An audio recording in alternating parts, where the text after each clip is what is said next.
December 24th, 1944. The wind cut across the plains of West Texas like a knife, carrying dust and the faint sound of a radio playing, "I'll Be Home for Christmas." Behind a double line of barbed wire, hundreds of German prisoners stood in formation, their breath turning to mist in the cold. They were tired, hungry for news, and suspicious of everything the Americans did. Then the loudspeakers cracked to life. "Attention, prisoners. Tonight, the mess hall will serve a special dinner. All compounds will attend." For a long moment, no one moved. The word special meant many things in wartime. In Europe, it often meant punishment. Some of the older soldiers exchanged wary glances. "It's a trick," one muttered in German. "They'll make us clean latrines for their Christmas." But as the sun set, the gates opened. Guards with rifles stood aside. And in the orange glow of floodlights, the prisoners saw something they had not seen in years. Long tables covered with white cloth. Steam rose from metal trays filled with turkey and potatoes. They hesitated at the threshold, as if one step forward might wake them from a dream. The camp was Hereford, Texas, one of the largest POW camps in America. More than 3,500 German prisoners lived there, most of them captured in North Africa. The desert had been replaced by another, this time a flat, endless stretch of American prairie. They were soldiers of the Afrika Korps, trained under Rommel, proud men who had been told that the Americans were weak, soft, incapable of discipline. Yet here they were, under guard by boys who smiled at them. Corporal Walter Henschel, a 23-year-old tank mechanic from Bremen, later wrote, "We expected hatred. We expected revenge. Instead, they invited us to dinner."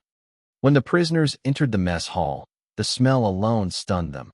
Roasted meat, coffee, fresh bread. The guards, mostly from Texas and Oklahoma, stood by, watching their guests file in. No speeches were given. The camp commander, Colonel James Todd, simply said, "Merry Christmas, gentlemen. Sit down." And they did. Plates clattered. The men ate silently at first, still waiting for the cruelty to appear, for the guards to laugh, or for the food to turn out to be spoiled. But it didn't. The turkey was tender, the mashed potatoes real, the gravy thick and rich. Then came the strangest thing of all. The guards ate with them. An American sergeant sat across from a German lieutenant. Their uniforms were different colors, but the sweat and fatigue on their faces were the same. "You remind me of my brother," the American said quietly. "He's fighting somewhere in Europe." The German looked up, startled. "Maybe we already met," he replied. They both laughed, the kind of laugh that comes when you don't know whether to cry. Around them, the hall slowly filled with sound, the scrape of cutlery, the low hum of conversation, and then, unexpectedly, music. One of the guards pulled out a harmonica and began to play Silent Night. Another joined in on a battered accordion. And then something happened that no one planned. The Germans began to sing. At first, softly, still knacked, Heilige Nacht, and then louder, until their voices filled the hall. The Americans, not understanding the words, joined in their own language. For a few minutes, the song became one voice. A few of the men wept. Others sat rigid, afraid of what they were feeling. Outside, the camp floodlights cast long shadows across the snowless ground. From the watchtowers, guards looked down at the scene below, enemy soldiers singing Christmas carols together, and some of them took off their helmets, unsure why. That night, for the first time in years, the German prisoners did not dream of home. They dreamed of silence, of a world where men didn't need uniforms to know they were human. Later, when the tables were cleared, Colonel Todd walked through the barracks.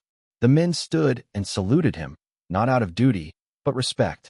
He nodded and said only, "Sleep well. Tomorrow's Christmas." As the lights went out, Walter Henschel wrote one line in his small notebook, hiding it under his pillow. "They showed us more mercy in one night than we showed them in all our years of war." Across the camp, someone whispered a prayer in German. Another answered in English.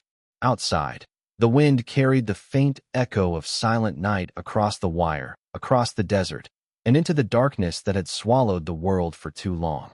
For men who had sworn loyalty to Hitler, that night did not just feed their stomachs. It cracked something open inside them, something that could never fully close again.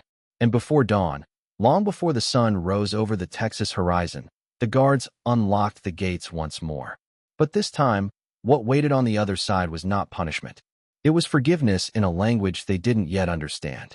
Where are you watching from? Let me know in the comments below, and don't forget to subscribe to this channel. The mess hall still smelled of coffee and roasted turkey when the sun came up. Frost clung to the fences, and somewhere a radio hummed faintly through static. White Christmas, barely audible over the Texas wind. Inside the camp, everything felt different. The guards moved more slowly. The prisoners spoke more softly. It was as if the air itself had changed overnight. At breakfast, one of the Americans, a red-haired sergeant named Miller, poured an extra cup of coffee for a German lieutenant. He slid it across the table without a word. The German hesitated, then nodded in thanks. For the first time since their capture, the men weren't separated by ranks or sides. They were simply soldiers, exhausted, far from home, pretending not to miss the sound of familiar voices. Private Walter Henschel watched it all from the end of the table. He'd fought at El Alamein and been captured 2 years earlier. He was only 23, but already looked 50. The night before, he'd sung Still Nacht until his voice broke. Now, as the Americans moved among them refilling plates, he whispered to his friend Kurt, "It can't be real. They're trying to make us talk." Kurt shook his head. "What's left to tell? The war is already lost." That word, lost, hung heavy between them. Later that afternoon, the guards invited the prisoners to a small open field just outside the barracks. There was a wooden stage, hastily built, decorated with pine branches from the nearby hills. The Americans called it the Christmas program. An American chaplain stood before them, his breath forming clouds in the cool air. "This is not a sermon," he said. "It's just a reminder. Even enemies are men." Then a young woman from a nearby town stepped up to the stage. She was the daughter of a local farmer, invited by the chaplain to sing. She began softly, her voice trembling but clear. The song was Silent Night, again, but this time, she sang it in both languages, alternating verses. When she sang in German, the prisoners fell completely silent. Some closed their eyes. One man, a sergeant from Hamburg, covered his face with his hands. He hadn't heard his mother tongue sung with kindness in years. When she finished, no one clapped. No one dared. The silence itself was applause. The camp commander, Colonel Todd, watched from the edge of the field. He had lost a son in France just 6 months before. When the music faded, he walked forward and simply said, "Gentlemen, war will end, but memory won't. Tonight, eat with us again. Tomorrow, we go back to being soldiers. But just for tonight, be men." The Germans didn't know how to react. Some nodded, some looked away, others stared at the ground, ashamed. After sunset, they gathered again for dinner. This time the laughter came easier. An American guard told a joke about his mother's cooking. A German replied with one about army rations. The table erupted in nervous laughter, laughter that didn't sound like war. At one corner, an older German officer took out a small harmonica. His hands trembled as he began to play a tune from before the war, a waltz from Berlin.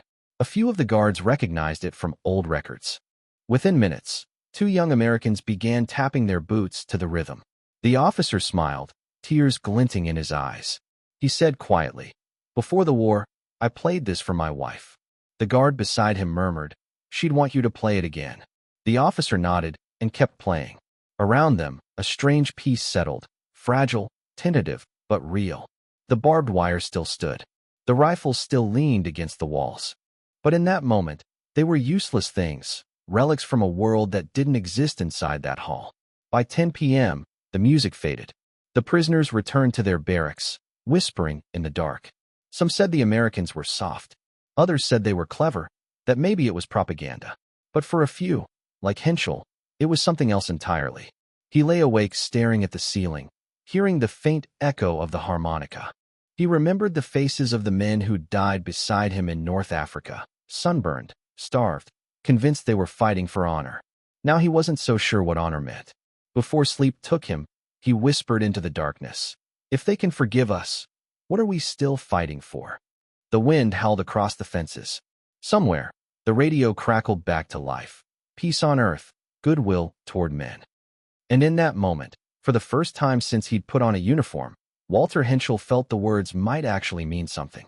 But what none of them knew, not the prisoners, not the guards, was that the real test of what happened that night wouldn't come in Texas. It would come when the gates finally opened and the war was over. On Christmas morning, the camp woke to an impossible sight. The sun had barely risen over the Texas horizon when the prisoners found small paper bags placed neatly on every bunk. Each one was tied with a red ribbon. Inside, chocolate, cigarettes, a few hard candies, even a folded note. Some were written in English, others in careful, clumsy German. "Merry Christmas, from Texas," one said. Another read, "To a soldier far from home. May peace find you soon." At first, the men refused to touch them. Rumors spread, poison, trick, test. But then one of the guards, laughing, bit into a chocolate bar himself and gave a thumbs up. Only then did the prisoners open their gifts. The smell of sweet cocoa filled the barracks. For many of them, it was the first real chocolate they had tasted in years. A few sat silently, reading the letters again and again. "They don't even know our names," one whispered. "Why would they do this?" From the watchtower, an American private looked down at the scene. "They look like kids on Christmas," he said quietly. His sergeant answered, "They are. Just kids who fought on the wrong side." Outside, the wind swept across the wire. A group of prisoners gathered near the fence, staring out at the endless, sun-bleached plain. There was nowhere to run, not that anyone wanted to.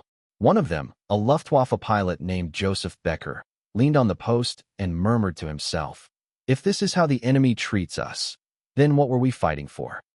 It wasn't a question for anyone else, but the men nearby heard it, and no one dared to answer. By noon, the guards opened the recreation yard. There were makeshift soccer goals built from scrap wood. Someone rolled out a weathered ball.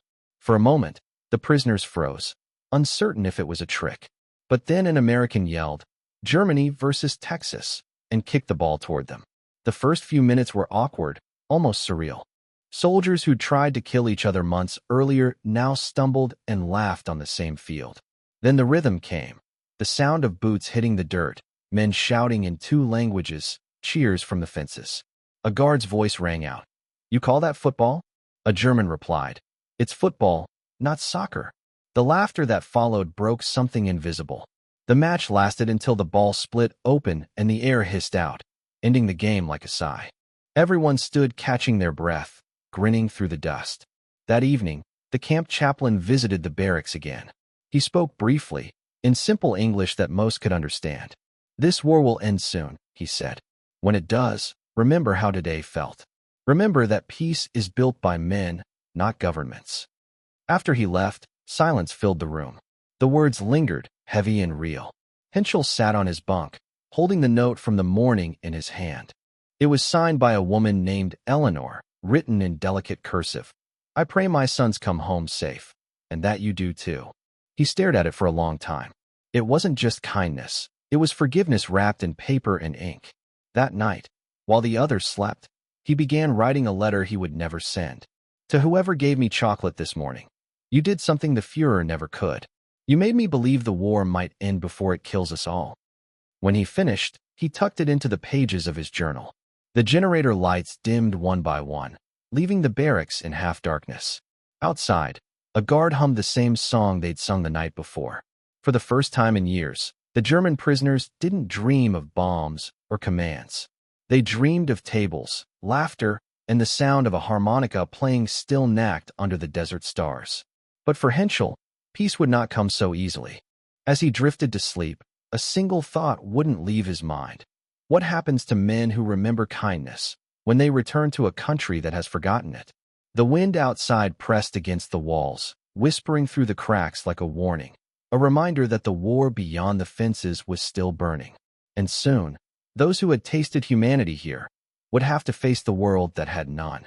After breakfast, one American sergeant poured 2 cups of coffee, one for himself and one for the German prisoner he'd been guarding for months. The prisoner froze, then said quietly, almost to the steam rising between them, "My father said Americans had no soul." The day after Christmas moved slowly, as if the camp itself were tired. The wind had softened, the dust lay still, and the mess hall smelled of yeast and ash. Prisoners swept floors and stacked benches. Guards coiled hose lines and joked about the turkey that could have fed Patton's whole army. From a pocket radio near the infirmary, a crooner drifted in and out with the weather. "I'll be home, static, by New Year's." The sergeant with the coffee, "Miller, set the second tin cup on a crate, and gestured. "It'll get cold," he said. The German stepped forward like a man testing ice. He lifted the cup. The heat surprised him. His fingers tightened. He didn't let go. Across the yard, other small borders were being crossed. A guard leaned a broom against the wall and showed a prisoner how to cinch a broken belt with twine. Two men compared blisters as if they were coins from different countries. Someone laughed at nothing in particular. The sound bounced off the washhouse and came back thinner, but still a laugh. By noon, permission came from the commander. The prisoners could try the small brick oven they had begged to use for months.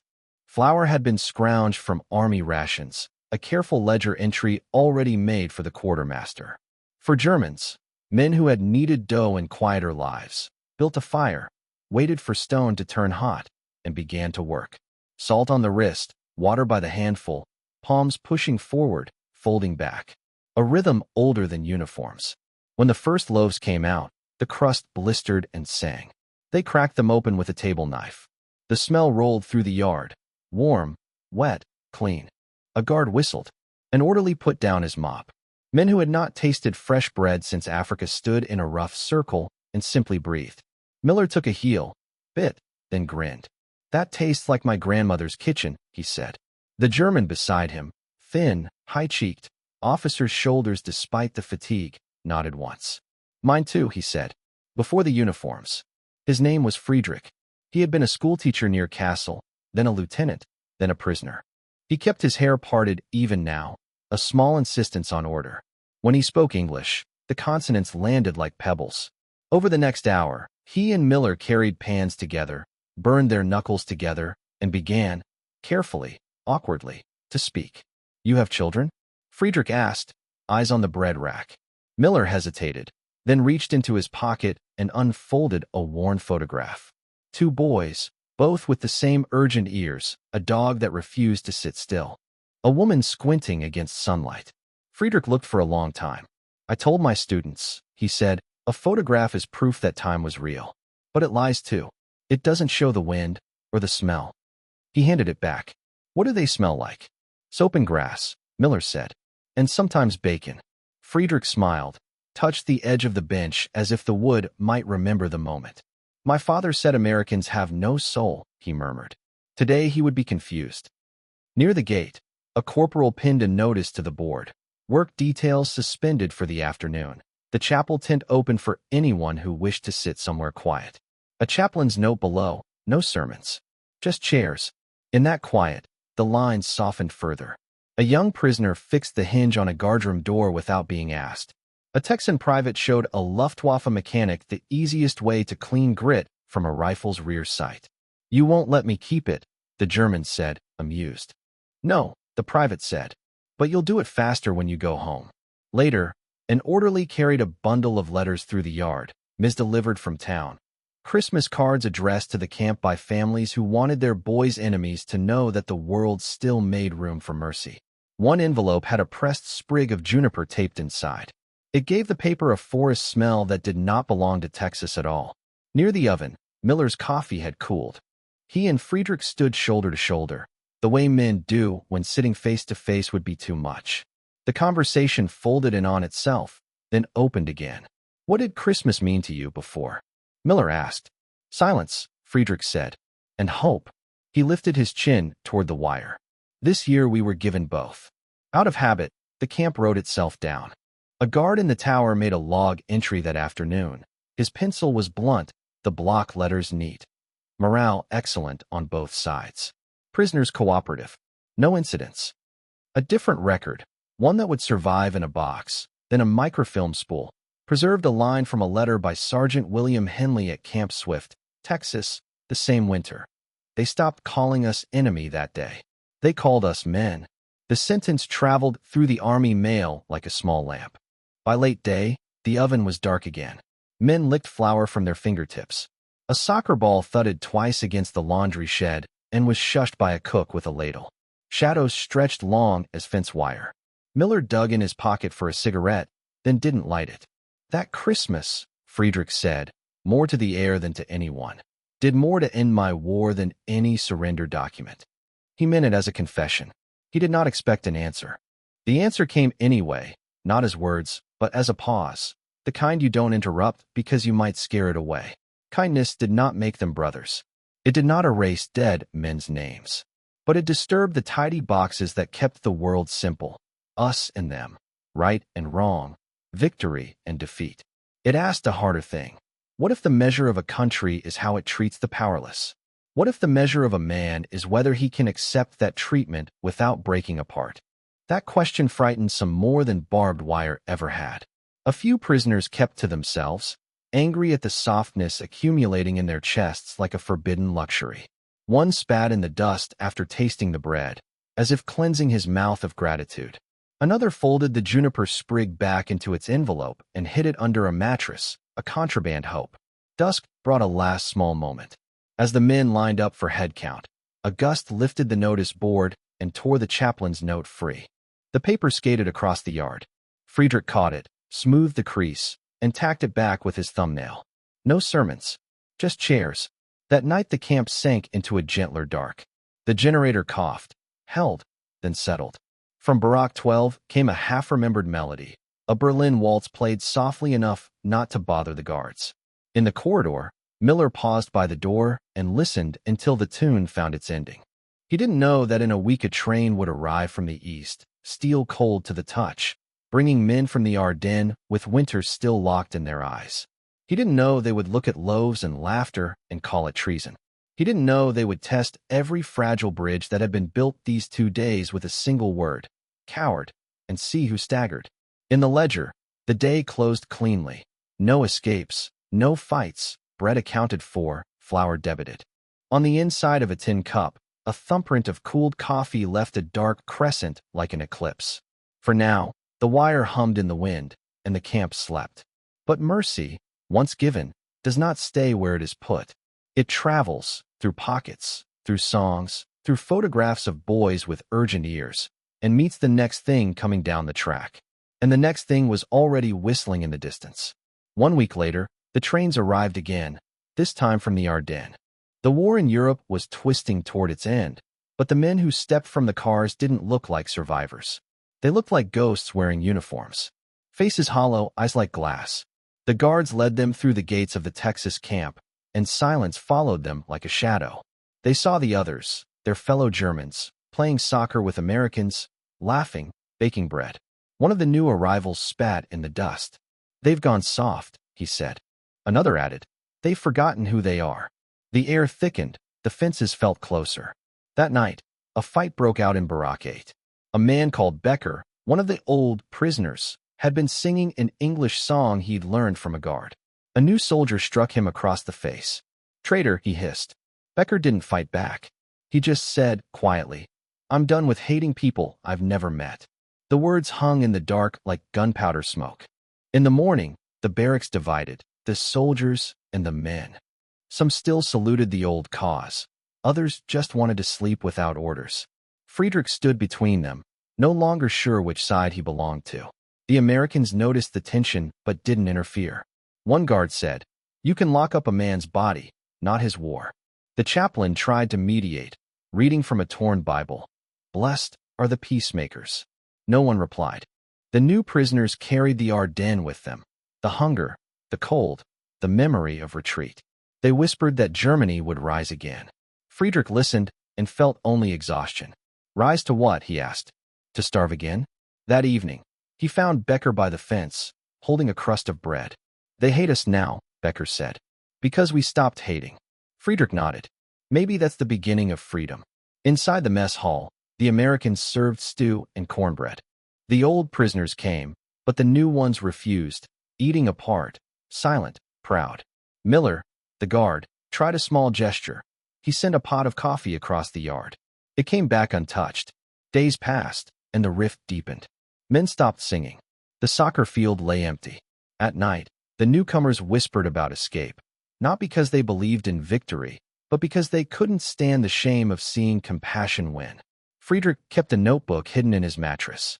One line he wrote over and over. "It is harder to live with kindness than to die for an idea." Then came the notice. The war in Europe was nearly over. Soon, they would all be sent home. For some, the news felt like light. For others, like judgment. Home, Becker said. Do you think there's anything left of it? On the last Sunday before transport, the chaplain opened the chapel tent once more. Only a few came, Friedrich, Becker, and a handful of quiet men. The priest said nothing. He just placed a loaf of bread on the table. They broke it and passed it around. It tasted like the one they'd baked weeks ago, the day they stopped being enemies. Outside, the newcomers watched through the canvas, their faces unreadable. In his journal that night, Friedrich wrote, "We have lived 2 wars, one with bullets, one with forgiveness. The first was easier." He closed the book and listened to the wind hum against the wire. Somewhere in the dark, a train was already waiting. And for the men who had found peace behind the fences, the hardest journey was still ahead, returning to a homeland that no longer knew what peace meant. In 1946, the wire came down, not with fanfare, just with the sound of pliers biting steel and the dull clatter of coils dropping into dust. Men who had learned the weight of a fence by the way wind hummed through it stood and watched that sound end. Trucks arrived with manifests and chalk marks on the doors. Names were called. A few cheered. Most didn't. They carried their kits like they were carrying a winter that wouldn't melt. Friedrich crossed the Atlantic the other way. Silence where the guards used to be, gray water shouldering the hull. On the deck, someone played a mouth organ and stopped after a verse, as if music couldn't cross oceans either. When the ship slid into Bremerhaven, fog covered the cranes like bandages. The air smelled of coal and wet rope. Farther inland, there were streets with no corners, neighborhoods reduced to floor plans, stairways that climbed to weather. He found the address that had once been home and stood where the kitchen had been. The tile remembered feet, the ceiling remembered fire. He slept in a school gym among strangers who already knew his face. A returning soldier, thin as a sentence. In the mornings he joined the line for soup, turnips, barley, anything, watching the women with headscarves hand out bowls with hands cracked white from scrubbing rubble. In the afternoons he lifted bricks and sorted them. Good, bad, maybe. The work had a rhythm he understood. Push, turn, stack. By evening his arms shook and his head filled with a sound he had not expected here. A harmonica playing Silent Night, just a few notes in an alley before the player gave up. He wrote a letter to Becker and never mailed it. You were right about freedom. It hurts at first. He wrote a different one to the camp chaplain and did mail it. When I think of America, I do not think of victory. I think of turkey, laughter, and the night the guards sang with us. Weeks later a reply came on thin paper. Remember it and pass it on. That is all any of us can do. Work found him. A baker needed hands. The oven was brick, cracked at the lip, soot black from nights that had not ended. The first time Friedrich slid a peel into that heat, he felt Texas in his wrists, the small burn on the thumb's web where he had caught a pan in the mess hall. Flour rose like breath. The loaves came out uneven at first, then less so. People started to gather at dawn, drawn by a smell that belonged to any country that had survived the night. An old man with an officer's spine refused to step inside. We bow for no one's charity, he said. Friedrich handed him a heel and said, It's not charity. It's bread. The man ate it standing in the door and came back the next day with 2 bricks for the oven wall. Some evenings, former soldiers met at a table near the back. Men who had crossed deserts, men who had slept under barbed wire.